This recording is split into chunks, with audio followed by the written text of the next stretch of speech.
कलिंगड कट करण्याची अगदी सोपी पद्धत, बिया सुद्धा अलगद अशा बाजूला होणार आणि कुल्फी खाल्ल्यासारखं मुलांना तुम्ही हे देऊ शकता।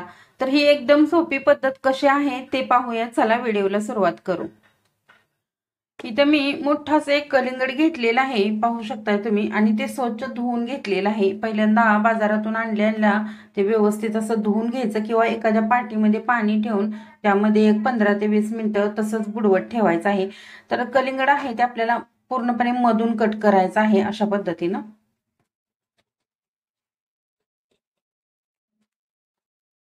मस्तच या पद्धतीनं एक भाग आहे तो साईडला ठेवू। जो अर्धा भाग आपण कट करायला घेतलेला आहे तो असा पालथा ठेवायचा आहे। आपण हे व्यवस्थित असं धुवून घेतलेलं आहे आणि चाकूच्या सहाय्यानं अशा उभ्या फोडी करून घ्यायच्या आहेत त्या पद्धतीनं। फक्त कट देऊन घ्यायचे आहेत आणि ते कट सुद्धा देताना थोडंसं मोठ्या आकारामध्ये देऊन घ्यायचे आहेत। पाहू शकता तुम्ही या आकारामध्ये एवढा स्लाइस असं पडलं पाहिजे अशा पद्धतीनं। मस्तच।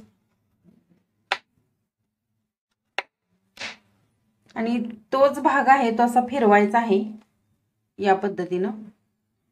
लक्षात ठेवायचं आहे ही पकड आहे ते अशी व्यवस्थित असे हातामध्ये धरायचे आहे आणि चाकू आहे तो आपल्या हातापासून थोडासा लांब ठेवायचा आहे, जेणेकरून आपल्या हाताला इजा झाली नाही पाहिजे। अशा पद्धतीने नंतर उभे अजून कट देऊन घ्यायचे आहेत। उभे कट दिल्यानंतर आडवे कट देऊन घ्यायचे या पद्धतीनं। थोडंसं अंतर ठेवायचं आहे मध्ये अशा पद्धतीनं।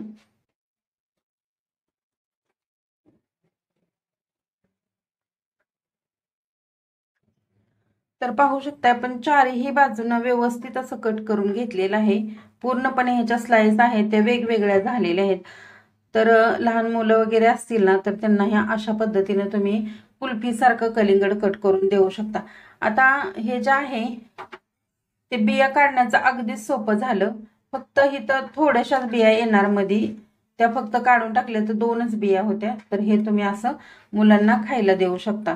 खूप छान असे हे पद्धत आहे कलिंगड कट करण्याची। तुम्हाला कशी वाटली ते कमेंट करून सांगा।